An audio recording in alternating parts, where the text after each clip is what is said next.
السلام علیکم میرے پیارے بچوں، کیسے ہو آپ سب لوگ؟ امید ہے آپ لوگ ٹھیک ہوں گے۔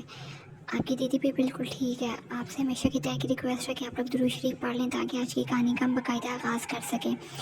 امید ہے میرے پیارے بچوں نے درود شریف پڑھ لیا ہوگا۔ آپ سے کوئی ریکویسٹ بھی ہے کہ آپ لوگ روزانہ 5 وقت کی نماز قرآن پاک کی تلاوت ترجمے کے ساتھ کیا کریں اور روزانہ 10,000 مرتبہ درود ابراہیمی پڑھا کریں۔ آپ لوگ روزانہ 5 وقت کی نماز ادا کیا کریں، جس میں فجر، ظہر، عصر، مغرب، عشاء شامل ہے۔ چلیے پڑھتے ہیں کہانی کی طرف۔ کہانی شروع ہوتی ہے انڈیا کے ایک خوشحال گاؤں سے، جہاں پر ایک مہیلا رہتی تھی جس کے پریوار میں صرف اس کے 2 بیٹے تھے۔ اس نے اپنے بیٹوں کے لیے 2 بہویں لائی، ایک ماڈرن بہو لائی جبکہ ایک دیسی ولیجر بہو لائی۔ دونوں بہوؤں میں زمین آسمان کا فرق تھا۔ بڑی بہو جو کہ اس نے اپنے دیہات سے ہی، اپنے گاؤں سے ہی پسند کی تھی، وہ لڑکی بہت سوبر اور اچھی طبیعت کی مالکہ تھی۔ اس کا دل بہت بڑا تھا۔ جب بھی اسے گلوسری کے لیے اپنی ساس لے کر جاتی تو وہ کم سے کم داموں والی چیز خریدتی جس کی کوالٹی بھی اچھی ہو اور وہ کم ہو، اور وہ اپنے پریوار کا بہت خیال رکھتی۔ وہ اس لیے کم پیسوں میں چیز خریدتی کہ سسرال والوں کے اور اس کے میاں کے پیسے بچ جائیں، اور سسرال والوں کے لیے وہ پیسے بچ جائیں کہ کہیں اور ضرورت پڑ جائے، جیسا کوئی بندہ بیمار ہو جاتا ہے یا کوئی ایمرجنسی ہو جاتی ہے، کوئی فنکشن آ جاتا ہے یا کہیں دینے پڑ جاتے ہیں اچانک، اس کے لیے پیسے بچے رہیں۔ اس کے لیے یہ پیسے جمع کرتی تھی، اپنے سسرال والوں کے لیے پیسے جمع کرتی تھی اور ان کا خیال رکھتی تھی۔ وہ مارکیٹ جاتی اپنی ساس کے ساتھ تو سب سے سستی شاپ میں جاتی، وہاں پر وہ سستی اور معیاری چیزیں خریدتی، جو اس کی ساس کو پسند ہوتا وہی خریدتی۔ جبکہ چھوٹی بہو جو کہ گاؤں سے نہیں بلکہ سٹی سے آئی تھی، شہر سے آئی تھی، اس کا نخرہ تو 7ویں آسمان پر تھا۔ وہ انسان کو انسان نہیں سمجھتی تھی۔ اس میں غرور اور تکبر اس حد تک تھا کہ وہ نیل پالش بھی برانڈڈ لگاتی تھی اور انڈر ویئرس بھی برانڈڈ ہی پہنتی تھی۔ اس برانڈ کے علاوہ تو اسے اور کچھ بھی نہیں آتا تھا۔ جو چیز اسے چاہیے وہ بس برانڈڈ ہو، یہاں تک کہ کھانے پینے سے لے کر اٹھنے بیٹھنے، سونے جاگنے، چلنے پھرنے، پہننے اوڑھنے، اٹھانے، ہر چیز اسے برانڈڈ چاہیے تھی۔ لیکن اس کا سسرال اتنا امیر نہیں تھا، وہ لوگ مڈل کلاس لوگ تھے۔ جو بھی ان دونوں کے میاں کماتے وہ اپنے گھر کو اسی سے چلاتے، تھوڑا سا خرچہ اپنی ماں کو دیتے کہ کہیں محلے میں، کہیں خاندان میں کوئی شادی بیاہ، خوشی غمی ہے تو ماں کے پاس جانے کے لیے، اور وہاں کرایہ ہو، وہاں پر جانے کے لیے ماں کے پاس کچھ کرایہ ہو اور دینے دعانے کے لیے کچھ پیسے ہوں۔ جبکہ چھوٹی بہو بڑے گھر سے آئی تھی، اس کے نخرے 7ویں آسمان پر تھے۔ وہ جب بھی اپنی ساسو ماں کے ساتھ شاپنگ کو جاتی، اسے کسی مہنگے برانڈڈ پلازا میں لے جاتی۔ وہاں قیمتیں اتنی زیادہ آسمانوں کو چھو رہی ہوتی کہ ساس کے تو ہوش ہی اڑ جاتے۔ اس کی ساس کی آنکھیں کھل گئی جب وہ فرسٹ ٹائم اس برانڈڈ پلازے میں گئی اپنی بہو کے ساتھ، جہاں پر ایک عام نائف کی بھی قیمت 25,000 سے نیچے نہیں تھی۔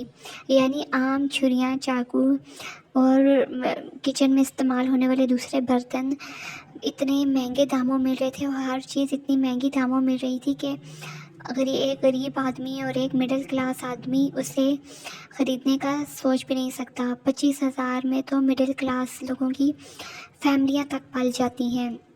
ان کی فیملیوں کے گزارے ہی 25-30,000 میں ہوتے ہیں، لیکن وہ وہاں پر اتنی برانڈڈ اور اتنی مہنگی چیزوں کی شاپنگ کے لیے اپنی ساس کو لے جاتی اور ساس کو فورس کرتی کہ اسے یہ دلاؤ اور وہ دلاؤ۔ پھر جب گروسری آئٹمس پر جاتی تو وہاں مہنگے ایکسپینسو برانڈڈ آئٹمس اٹھاتی، جو کہ اس کی ساس اور اس کے سسرال والوں نے آج سے پہلے دیکھے بھی نہ ہوں۔ ایک برانڈیڈ بریڈ کی پرائس 20,000 تھی، جو کہ ایک ہی پیکٹ تھا۔ اس کی ساس نے اسے منع بھی کیا کہ اتنی فضول خرچی نہ کرو، چادر دیکھ کے پاؤں پھلاؤ، ہماری جتنی حیثیت ہے اسی کے مطابق خریداری کرو، جتنا ہو سکے پیسے کو بچاؤ، اپنے کل ہونے والے بچوں کے لیے ان کا فیوچر سیکیور کرنے کے لیے پیسے کو بچاؤ، کل پہ یہ پیسے ضرورت آئیں گے۔ لیکن چھوٹی بہو کے کان میں تو جوں تک نہیں رینگتی تھی۔ اس نے ایک مہنگا برانڈیڈ بریڈ کا پیکٹ اٹھایا، ساتھ میں اس نے برانڈیڈ ملک کے پیکٹس لیے، ساتھ چپس وغیرہ اور میکرونیز اور دوسرے پاستاز وغیرہ تھوڑے سے، اور بسکٹس وغیرہ لیے، چاکلیٹس لیں، جو کہ کل ملا کے اس کا بل 2-2.5 لاکھ بن رہا تھا۔ لیکن ساس صرف اور صرف گروسری کے لیے 25,000 لائی تھی۔ بہو نے وہی لڑنا شروع کر دیا، میں نے جتنا بھی کارٹ میں ڈالا ہے میں سارا لے کر جاؤں گی، اور اگر آپ نے مجھے نہیں لے کے دیا تو میں یہیں سے ٹیکسی پکڑ کر سیدھا اپنے میکے چلی جاؤں گی، پھر منانے آتی رہنا اور میں نہیں آؤں گی، میں خلا لے لوں گی، ڈائیورس لے لوں گی، میں اتنے کنگلے لوگوں میں رہنا نہیں چاہتی جو مجھے میری پسند کا کھلا پلا اور اڑا تک نہ سکیں۔ میں ایسے لوگوں میں نہیں رہ سکتی جو مجھے میری پسند کا کھلا ہی نہیں سکتے، کھلا پہنا نہیں سکتے۔ اس سے بہتر ہے آپ لوگ اپنی جیسی ایک اور بہو لے آئیے گا۔ اب اس کی ساس بیچاری کرتی کیا نہ، وہ عزت کے ہاتھوں مجبور ہو گئی کہ خاندان میں اس کی اتنی بدنامی ہوگی، وہ تو شریف لوگ ہیں، آج سے پہلے کبھی بھی ان کے خاندان میں کسی نے ڈائیورس تک کا نام نہیں سنا تھا، اور یہ سریعام بازار میں ڈائیورس کی دھمکیاں دے رہی تھی۔ اس کی ساس کے تو طوطے ہی اڑ گئے کہ یا اللہ اب کیا کروں، میں کہاں سے اتنے پیسے لاؤں، میرے پاس تو بس یہی 40,000 ہیں، میں اور کیا کر سکتی ہوں۔ سوچتے سوچتے اس کے ہاتھ سر کو کھجلتے انہی سوچوں میں اس کے ہاتھ کان تک گئے جہاں اس نے بالیاں پہنی تھیں۔ اس نے وہ گولڈ کی ایئر رنگس تھی، پاس ہی جولر کی شاپ تھی، وہ وہاں گئی اور انہیں سیل کیا۔ پھر جو پیسے ملے اس سے اس نے اپنی بہو کو سارے برانڈیڈ چیزیں خرید کر دیں۔ بہو بہت خوش تھی، لیکن ساس اداس ہو گئی تھی کہ یہ کیسی لڑکی ہے، اسے بالکل بھی ہمارا خیال نہیں ہے۔ پھر وقت گزرتا گیا، اس بہو کے ویسے ہی نخرے رہے، حالات بہتر نہیں ہو رہے تھے، کیونکہ جو بھی گھر میں آ رہا تھا وہ چھوٹی بہو سب کچھ فضول خرچیوں میں اڑا رہی تھی، اور گھر کا بجٹ پہلے ہی مہینے آؤٹ ہو جاتا تھا، جبکہ چھوٹی بہو اور اس کے باقی سارے سسرال والے صبر کر رہے تھے کہ اب کیا کریں، ایسی گندی بہو پلے جو پڑ گئی ہے، اب اللہ ہی ہمیں صبر دے۔ وقت گزرتا گیا، بڑی بہو جو بڑے خاندان سے آئی تھی، اس کے باپ کی فیکٹری کو آگ لگی، ان کی ساری جمع پونجی لٹ گئی اور فنا ہو گئی، اب ان کے پاس رہنے کے لیے ٹھکانہ تک نہیں تھا۔